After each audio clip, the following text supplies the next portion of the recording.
Advertencia. Las historias que escucharás a continuación pueden perturbar tu tranquilidad y desafiar tus límites. Con escenas y relatos de naturaleza inquietante, temas oscuros y violentos o situaciones perturbadoras. Prepárate para adentrarte en un mundo donde lo desconocido acecha en cada rincón, y la realidad se desvanece en la penumbra de lo inexplicado. Esta es la historia de una noche aterradora, que escribió el destino de una familia con sangre. Esta historia la llamaremos Masacre en tierras de nadie. En una lejana población aparentemente tranquila, de calles empedradas y pocos habitantes, todo se tornó en oscuridad. Después de lo ocurrido la noche del sábado 3 de febrero del año 2005. La vida de 4 jovencitos fue arrebatada cruelmente por unas tierras sin valor alguno, acabando con la relativa calma de aquel lejano pueblo. Detrás de este repudiable hecho se escondía una mente criminal retorcida, llena de envidia, maldad y codicia. La que habría orquestado todo de la manera más fría y calculada posible. Todo comienza por la disputa de un terreno que era habitado por varias familias, que habían sido desplazadas por grupos insurgentes al margen de la ley. Los Vallejo eran una familia compuesta por 7 personas, entre ellos 5 menores de 4, 7, 11, 14 y 16 años y 2 adultos. Que habitaban en estas tierras mucho antes que llegaran los desplazados. Su vivienda ocupaba gran parte del terreno. Según se dice, el padre, a quien llamaremos Juan Vallejo, afirmaba tener documentos que soportaban que una amplia porción de las tierras eran de su propiedad, por lo que exigía un pago a todo aquel que pretendiera habitar el lugar. Ellos se sentían con poder sobre los predios y empezaron a sostener frecuentes discusiones con sus vecinos por este sitio. Que ante la justicia, eran terrenos declarados como zona de reserva forestal, las llamadas tierras de nadie. Y fue allí que empezó todo. Aquellas personas que querían invadir el lugar, se negaban a pagarle al hombre. Las amenazas y agresiones mutuas no cesaban. Las hostilidades entre las partes, llegaron hasta el punto de que meses antes que ocurriera la tragedia, les incendiaran la choza donde vivían los Vallejo. Por suerte, ese día, toda la familia estaba en el pueblo, mientras que amigos y familiares, luchaban por disipar las llamas que consumían poco a poco la humilde vivienda. Al llegar, la sorpresa, la impotencia y la decepción era inmensa. Obviamente, esto enfureció al patriarca de la familia, quien no esperó que los agentes de la policía llegaran, y fue a hacer justicia por su propia mano. Lleno de ira, y sin medir las consecuencias, de inmediato corrió con sus hijos mayores de 14 y 16 años a casa de la persona que supuestamente había causado el incendio, y con palos y piedras empezaron a agredir a los culpables. Todo esto generó un gran enfrentamiento entre las partes, haciendo que la discordia se acrecentara más y más, como una gigantesca bola de nieve, llevando todo al final trágico y cruel. Según cuentan, los asesinos fueron convocados el día 27 de enero a las 8:30 de la noche, por una red que operaba en el mercado del crimen. Esa misma noche, concretaron el negocio, y recibieron un adelanto de la mitad del pago. Al día siguiente, les fue entregado por uno de los cómplices un revólver Smith & Wesson calibre 32. El arma con la que ejecutarían el siniestro plan en contra de esta familia. El objetivo, era que los amenazaran para que salieran. Y si no lo hacían, que los asesinaran. Manuel, el hijo mayor de 16 años, se encontraba en una casa vecina acompañando a un familiar. Cuando de repente llegaron 2 hombres en una moto, vestidos con pantalones negros, camisas oscuras y botas de caucho. Un pañuelo que cubría parte de su cara, y una gorra que a duras penas dejaba entrever los ojos de los criminales. Entonces, sin mediar palabra, obligaron a aquel muchacho a acompañarlos. Todo estaba tan lúgubre, que la luna se escondía tras espesas nubes. Y el frío y la penumbra llegaron trayendo un fuerte olor a muerte, arropando consigo la pequeña choza. Ya era más de medianoche, cuando el rechinar de unas llantas interrumpió la relativa calma en aquella triste morada hecha de tablas viejas y desgastadas. Uno de los asesinos baja de la motocicleta donde se transportaban y se para en la puerta de la humilde vivienda. El joven, en un intento desesperado por persuadir a sus verdugos y demostrarles que su padre no estaba, empezó a gritar su nombre. Pero ya nada podía convencerles de lo contrario a estos criminales. Entonces, el delincuente desenfunda su arma y en tono amenazante replica: ¿Dónde está tu padre?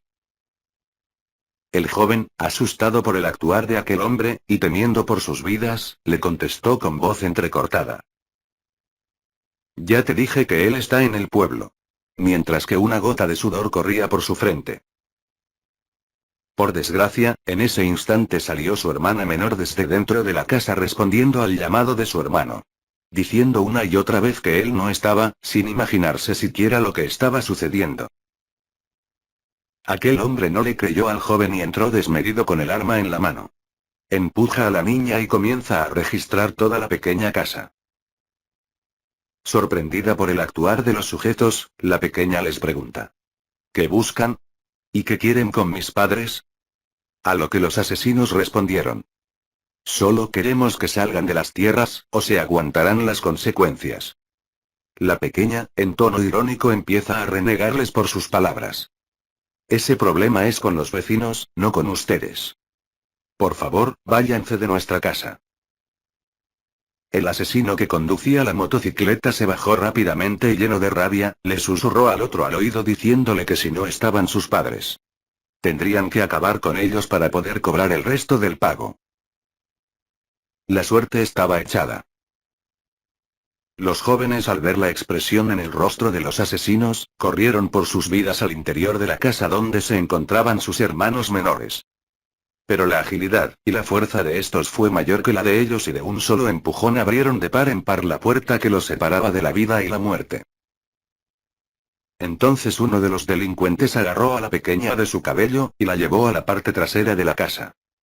La pobre niña le gritaba y rogaba que por favor no la matara.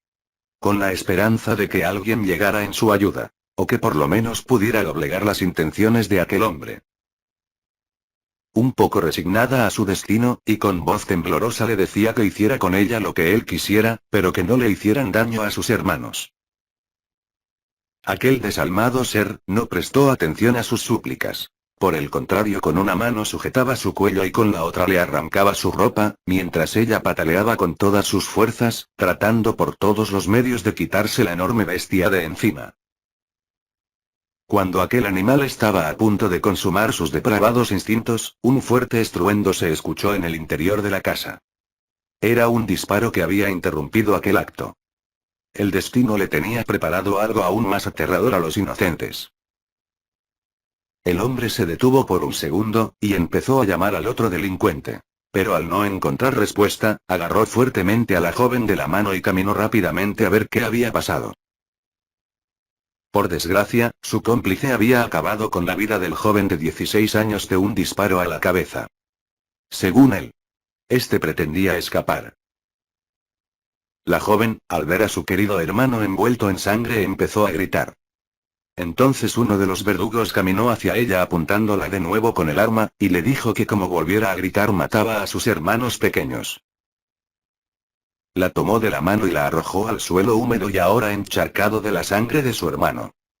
Ella, cayó súbitamente junto a los otros dos niños de 4 y 7 años, que ya estaban acostados en el piso uno al lado del otro.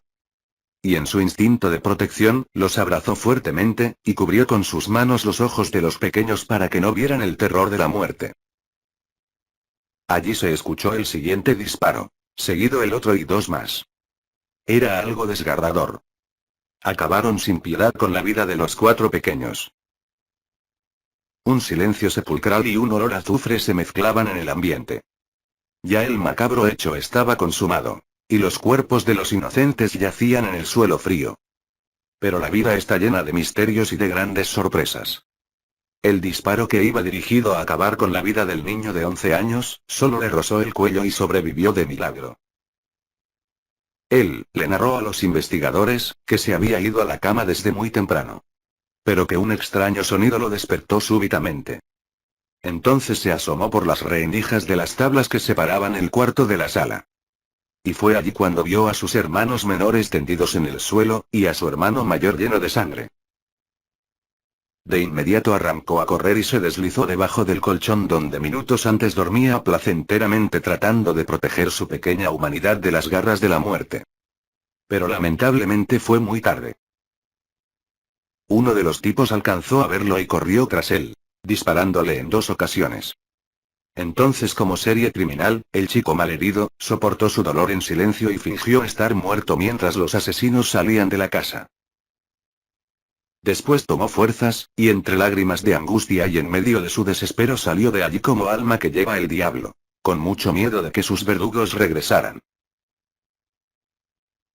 El niño les dijo a las autoridades que él logró escapar por una ventana del cuarto que daba a la parte trasera de la casa. Se lanzó por una pendiente y cuando salió a la vía, se dio cuenta que aún estaba la moto de los homicidas a la orilla de la carretera. Malherido en el cuello, y dejando rastros de su sangre en la tierra, corrió sin parar por varios kilómetros hasta que logró dar aviso de lo que les había pasado. Los padres de los niños y dueños de su propia tragedia, habían salido esa mañana a matricular a sus hijos al colegio. Un lugar que estaba bastante retirado de la zona donde vivían. Por desgracia, o por suerte, entre trámites y vueltas personales, se los había cogido la noche y decidieron quedarse en casa de un familiar. Al día siguiente, la gran trifulca y los comentarios de la gente llegaron hasta la casa donde se hospedaban los Vallejo. Quienes desconcertados, y un poco incrédulos salieron rápidamente para llegar a su casa. Ellos cuentan, que sentían que el trayecto se hacía mucho más largo. Y sus cabezas se agigantaban como queriendo estallar. Además, por donde iban cruzando, la gente los veían con ojos de asombro y murmuraban en voz baja cualquier tipo de cosas. Hasta que al llegar a aquella que por mucho había sido su hogar, la negación que los llenaba de esperanza, se convertía poco a poco en una cruda y aterradora realidad. De inmediato, se desató una locura entre los habitantes del pueblo. Todos estaban indignados y consternados por lo sucedido, y exigían justicia por aquellos inocentes que fueron masacrados. Los medios de comunicación dieron a conocer la terrible noticia y todo un país se estremeció en contra de lo ocurrido. Las autoridades empezaron las investigaciones, y cuando llegaron al lugar de los hechos, los agentes se enfrentaron con una escena difícil de olvidar. Los 4 jovencitos estaban acostados uno al lado del otro abrazados entre sí, escondiendo su rostro lleno de dolor tras una cortina de sangre. Los forenses declararon que los menores habían recibido un disparo en la cabeza que acabó de inmediato con sus vidas. Todo era una completa infamia. Además de lo que les hicieron a las víctimas, los asesinos no contentos con esto, saquearon la pequeña choza en búsqueda de objetos de valor. Pero solo encontraron un pequeño computador que tenían los menores para hacer las tareas de la escuela. Y por irónico que parezca, este fue una de las piezas clave para descubrir quiénes fueron los actores del hecho. Al principio las autoridades decían que todo apuntaba a que el macabro crimen había sido efectuado por delincuentes organizados de la zona. Pero estaban completamente lejos de la cruda realidad. Los investigadores empezaron a indagar entre los vecinos y fue allí que se dieron cuenta que se estaban yendo por el camino incorrecto, y basándose en sus declaraciones obtuvieron las primeras pistas. Los retratos hablados y las llamadas anónimas contribuyeron a descubrir uno de los posibles responsables. Se dice que era un hombre que había estado en la cárcel tiempo atrás por otro asesinato. De inmediato, fueron tras la captura del presunto homicida. Pero cuando las autoridades allanan la vivienda del asesino se llevaron una gran sorpresa. Él, después de cometer el crimen, trató al máximo de cubrir cualquier rastro que lo vinculara con el homicidio. Esta mente criminal fue tan astuta, que desarmó la moto en la que se desplazaron hasta el rancho de sus víctimas. De tal forma que se le hiciera más fácil de ocultar y la enterró por partes bajo un piso de cemento, junto con la ropa que vistió el día de los asesinatos. Pero las habilidades de los agentes y las pistas recaudadas, hicieron que empezaran a sospechar de un concreto húmedo, que estaba en la parte trasera de la casa. Entonces con picos y palas, destruyeron la enorme fachada, que escondía la dura realidad de los hechos. Todos estaban asombrados por la destreza que tenía este hombre para cubrir sus delitos. Ahora se preguntaban: ¿con cuántas más sorpresas como esta se encontrarían si escarbaban en las entrañas de la tierra? Después de horas de pesquisas y trámites, el sospechoso empezó a relatar la forma como fueron orquestando el macabro plan. Y tras la presión de los agentes, les contó de aquellos que habían sido los autores intelectuales y los posibles coautores del hecho. Les contó que una mujer de aproximadamente 71 años de edad, les había ofrecido a él y a otros 2 sicarios una suma de dinero, para hacer salir por la fuerza del terreno a toda la familia Vallejo. Y que sobre todo le diéramos un escarmiento especialmente al padre, con quien tenía una disputa por unos terrenos. También delató a su cómplice, el segundo sicario, y quien supuestamente era un asesino de profesión. Este hombre fue el encargado de conducir la moto, y quien vigiló a los niños mientras que su cómplice los mataba uno a uno. De inmediato fue capturado, y en el interrogatorio aseguró que su compinche pensó abusar de la adolescente de 14 años. Lo curioso de todo esto es que mientras lo capturaban, se mostró tranquilo como si no le importara la gravedad de sus actos. Él le comentó a los agentes que el tatuaje que tenía en su brazo izquierdo era una oración que reza antes de cada encargo para que, según él, le brinde protección en cada trabajo. Los investigadores presumen que si mandó tatuarse la oración es porque debe tener varios asesinatos a sus espaldas. Horas después, cayó otro sospechoso del caso. Era uno de los empleados del parqueadero de propiedad de la mujer que había causado la masacre. Este hombre tenía la misión de contactar a los sicarios para intimidar a la familia, y a quien esta mujer le habría prometido el derecho a construir una casa en el lote al lado del rancho de las víctimas. Esto demostraba que ella había planeado todo a la perfección. Si los delincuentes cumplían con el trabajo, ella sería la dueña y señora de todo el terreno. Quería apoderarse de todo, sin dejar ningún cabo suelto. A la lista de implicados en el crimen, se suma un habitante de la vereda, el que supuestamente habría guiado a los sicarios para que llegaran directo al lugar del crimen. Además, fue el responsable de pagar un adelanto por el trabajo. Sin embargo, la mirada de las autoridades se concentraba sobre la mujer de 71 años detenida, quien no solo por venganza, sino por apropiarse del terreno, habría ordenado el múltiple asesinato. Tras las declaraciones y pruebas recaudadas, los agentes ya tenían gran cantidad de hechos para legalizar la captura de la causante del asesinato. Sumado a esto, los elementos materiales que la señalaban como la persona que gestó la idea, y contrató a los sicarios que finalmente atacaron a los niños. Este crimen era una telaraña de involucrados, todos confabulados en contra de esta familia, con el único propósito de adueñarse de las tierras, algo que demuestra los verdaderos alcances de la miseria humana. Tanto la malvada mujer como sus cómplices y asesinos, fueron condenados a 50 años de prisión cada uno, como principales responsables del delito de homicidio agravado. Además, por la tentativa de homicidio en contra del menor que sobrevivió. Desde ese trágico día, aquella pequeña choza está deshabitada y a punto de caer por el peso de los años y sus propios pecados. Se dice que, los moradores de esta zona, temen cruzar por aquel lugar a mitad de la noche, ya que escuchan a lo lejos gritos de súplica y un llanto espeluznante que eriza la piel, y aterrorizan a propios y extraños de la manera más aterradora. Reflexión. La codicia puede ser un poderoso motor que lleva a las personas a cruzar límites, incluso a cometer crímenes. Este deseo desmedido del ser humano por poseer un bien material a costa de lo que sea, no solo transforma la conciencia de una persona, sino que también tiene efectos devastadores en la sociedad. Reconocer la codicia en nosotros mismos y en nuestra cultura es el primer paso para evitar que llegue a actos deplorables como este. Gracias. Y los esperamos en otra de sus historias inquietantes.